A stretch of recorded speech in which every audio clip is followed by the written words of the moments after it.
Salut, dans cette vidéo, je vais te montrer comment utiliser Drop.io. Alors, c'est relativement simple. Tout d'abord, la plateforme permettra de pouvoir concevoir des designs graphiques et tout simplement des dessins représentatifs qui fonctionneront parfaitement dans le cadre de travail et aussi dans le cadre personnel. Alors, sans plus tarder, pour utiliser la plateforme, tu vas devoir te rendre sur la plateforme de Draw.io et tu vas entrer dans la barre de recherche de Google. Et là, une fois dessus, tu pourras apercevoir ce site-là. Et là, tu vas venir cliquer dessus.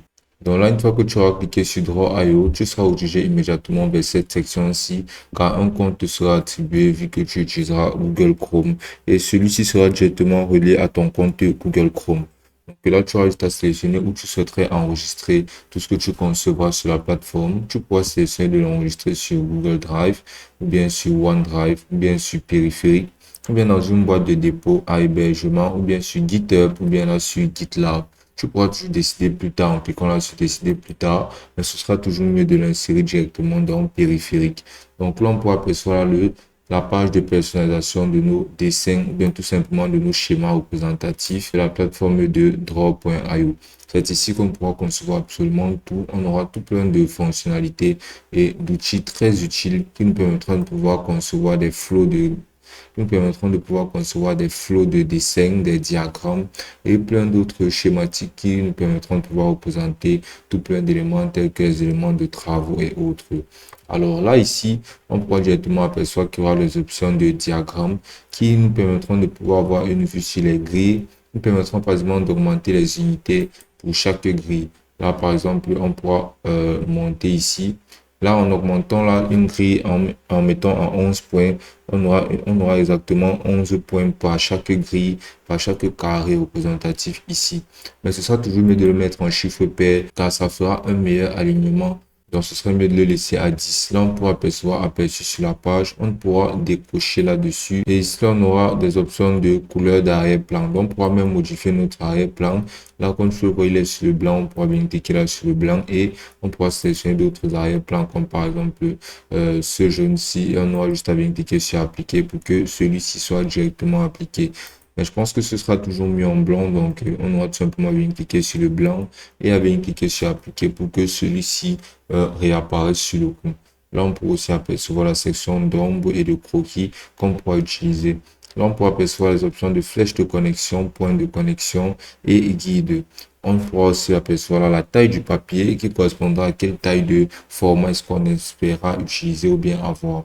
Donc, on pourra venir cliquer là-dessus. On aura tout plein de formats utilisables tels que le format de lettres US, le A0, le A1, le A3, le A4. Basiquement, tout type de formats seront disponibles ici. Alors, on peut aussi apercevoir cette option de personnaliser qui nous permettra basiquement de pouvoir y insérer une taille ou une dimension personnalisée qui conviendra à nos besoins spécifiques. Donc, le meilleur format actuellement, ce sera le A4 car ceci représentera le type de format que l'on a tous les jours en possession dans nos activités régulières. Donc, on va le laisser en A4. On peut aussi changer l'option de portrait ou bien de paysage. Tu pourras toujours bien cliquer là sur modifier les paramètres. Là, ensuite, on pourra apercevoir les options de style en cliquant là sur style.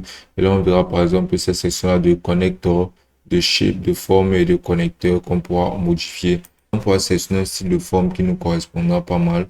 Celui par défaut, ce sera ce blanc-ci. Donc, pour venir par exemple sélectionner celui-ci. Et là, comme tu peux voir, si tu poses une forme, ce sera directement avec ce thème ou bien ce style-ci. Tu pourras tout changer de style en cliquant par exemple tout simplement sur ces couleurs de style-ci.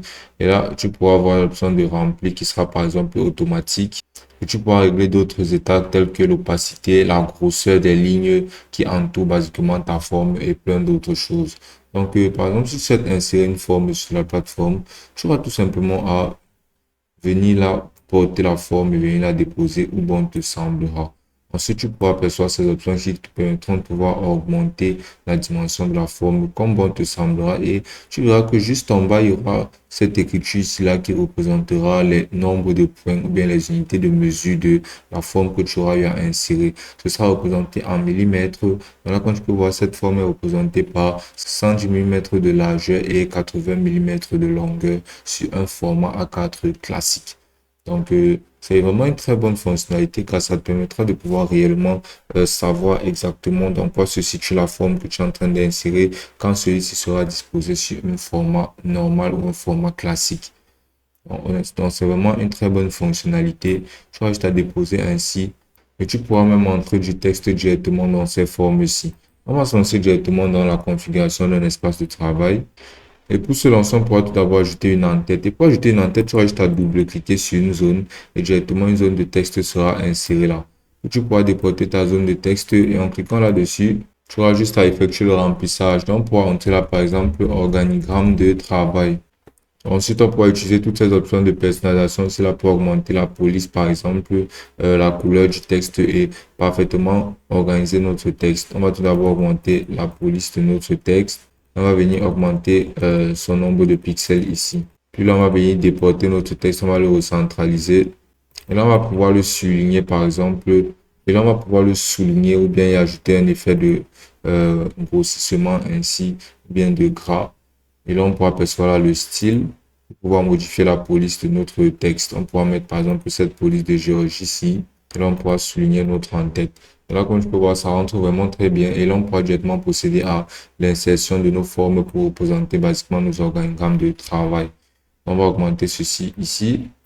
Ensuite, on va passer à l'ajout de la deuxième forme. On pourra dupliquer cette forme-ci.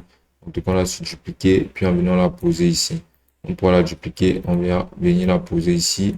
Et ensuite, on pourra ajouter d'autres formes telles que cette forme-ci qui nous servira de lien. Là, on aura juste à augmenter sa taille. C'est mieux de changer cette couleur pour les différentes insertions qu'on aura à insérer. Donc là, on va venir mettre par exemple cette couleur-ci. Comme ça représentera deux attributions bien distinctes. On pourra toujours ajouter d'autres formes. Et maintenant, pour pouvoir les relier, on pourra utiliser ces flèches-ci. Et pour ça, on aura juste à venir la déporter ici. Pour la relier à notre forme, on aura juste à l'étirer juste à notre forme. On pourra directement étirer tous ces points de rotation ici là pour les relier directement à nos deux formes. Là, quand tu vois, c'est relié à notre forme directement. On aura juste maintenant à dupliquer ceci. On va cliquer là sur dupliquer. Et là, si par exemple une de nos tâches ou bien une de nos si par exemple une de nos tâches ou bien un de nos diagrammes est lié deux fois à une autre tâche, qu'on pourra faire sera de venir dupliquer notre flèche en question. On va venir dupliquer notre flèche. Et là, ce qu'on va faire maintenant sera de tout simplement repositionner en l'étirant. On aura juste à venir sélectionner les axes à ces points d'ancrage ici. On pourra directement venir le porter et le déposer ici. Juste à venir sur un autre point, sur un autre axe et le déplier pour qu'il regarde d'une manière différente. Ainsi là, comme tu peux voir, les deux flèches seront, ainsi comme tu peux voir, la même case sera reliée directement à cette même flèche-ci. Bien sûr, tu peux ajouter même des flèches bidirectionnelles et tout n'importe quel autre type de flèche directement utilisable. Ensuite, là, tu peux apercevoir les options de plongeur qui te permettront de pouvoir insérer des tableaux, des ronds, des doubles éclipses, mais basiquement d'autres formes que tu pourras utiliser. Les lignes manuelles aussi. Là, sur avancé, tu pourras apercevoir d'autres formes encore plus avancées que tu pourras insérer, même des listes d'outils, des listes d'items, basiquement bien d'autres outils d'insertion que tu pourras insérer directement sur ta plateforme. Et là, sur les flèches, tu pourras apercevoir encore plus de flèches que tu pourras utiliser. Donc, il y a juste une quantité énorme d'icônes et d'outils que tu pourras insérer directement sur ta page. Donc là, tu pourras bien sûr les remplir en double-cliquant sur chaque forme. Et là, directement en insérant le texte que tu voudrais insérer, comme par exemple, ordre de tâches quotidiennes. Donc, tu auras juste à remplir absolument toutes tes tâches ici et créer un flot de travail à partir de toutes les étapes nécessaires à la complétion d'une certaine tâche en particulier pour pouvoir utiliser cette plateforme dans le cadre de travail. Dans le cadre personnel, tu pourras par exemple classer tes méthodes d'étude ou bien tes procédés pour pouvoir étudier de façon beaucoup plus efficace. Une fois que tu as terminé sa conception, tu vas juste à cliquer sur partager. Et là, tu peux enregistrer sur Google Drive. Donc, cliquant là sur enregistrer sur Google Drive. Ou bien, tu pourras venir cliquer là sur fichier. Et là, tu pourras venir cliquer là sur enregistrer. Et là, directement, tu pourras apercevoir là où tu pourras cliquer ici. Et tu pourras venir cliquer là sur périphérique. Là, tu pourras donner un nom. Comme par exemple, flow de travail. Et là, tu auras juste à venir cliquer là sur enregistrer. Et celui-ci sera directement enregistré dans ton périphérique, dans un dossier que tu auras choisi ici. Donc, tu vas venir mettre là document. Là, tu vas venir cliquer là sur enregistrer. Et ton flot de travail sera automatiquement enregistré dans ton PC. Et ce sera aussi simple que ça.